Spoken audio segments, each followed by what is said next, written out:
جنگ احد میں شدید آزمائش کا ماحول بن گیا اور حالات کچھ اور طرح کے ہو گئے. ہوا کیا؟ صحابہ کرام علیہم رضوان کبھی کمزور نہ پڑتے، لیکن ایک خبر اڑا دی گئی، ایک سیاسی چال چلی گئی.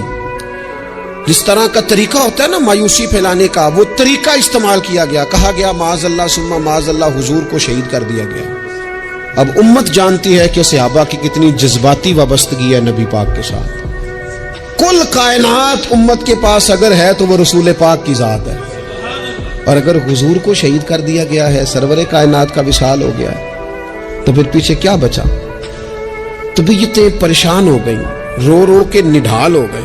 حضرت انس بن مالک رضی اللہ تعالیٰ عنہ کا جو نام ہے نا، انس، یہ ان کے چچا کے نام پر رکھا گیا تھا. ان کے چچا کا نام تھا حضرت انس بن نضر رضی اللہ تعالیٰ.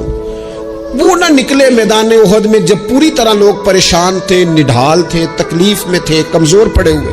وہ میدان میں نکلے، کہا یہاں کیوں بیٹھے ہو؟ تو ایک صحابی نے بڑے درد سے کہا آپ کو پتہ ہے حضور کا وصال ہو گیا ہے، خبر ہے کہ حضور کو شہید کر دیا گیا. تو حضرت انس بن نضر نے نا پتہ کس طرح کی بات کی، فرمانے لگے یار اگر حضور شہید ہو گئے ہیں، ہم نے جی کے کیا کرنا ہے؟ بیٹھے کیوں ہو؟ اٹھو نا، تلواریں پکڑو. جس رستے میں حضور نے شہادت دی ہے، ہم بھی اسی رستے میں شہید نہ ہو جائیں. اٹھو، نکلو. آپ نے اس جذبے کا اظہار کیا کہ جن کی تلواریں سائڈ پہ پڑی تھی انہوں نے بھی جلدی سے تلواریں اٹھا لی.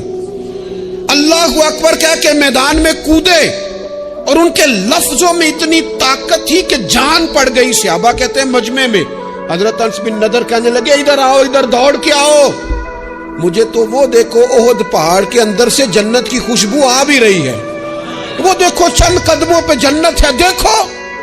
حد کر دی انہوں نے لڑنے والی. حضرت انس بن مالک بعد میں بتایا کرتے تھے، فرمایا کرتے تھے اس جنگ میں میرے چچا کے جسم پر 80 سے زیادہ زخم آئے تھے. 80 سے زیادہ زخم وجود پر موجود ہیں. اللہ کرے میں اپنی ملت کے جوان کو سمجھا سکوں. 80 سے زیادہ زخم جسم پر موجود ہیں، پر حضور کا صحابی پھر بھی کھڑا ہے. تو ایک زخم برداشت نہیں کر سکا اور گر گیا ہے. زخم پہ زخم کھا کے جی، خون جگر کے گھونٹ پی، آہ نہ کر لبوں کو سی، یہ عشق ہے کو دل لگی نہیں.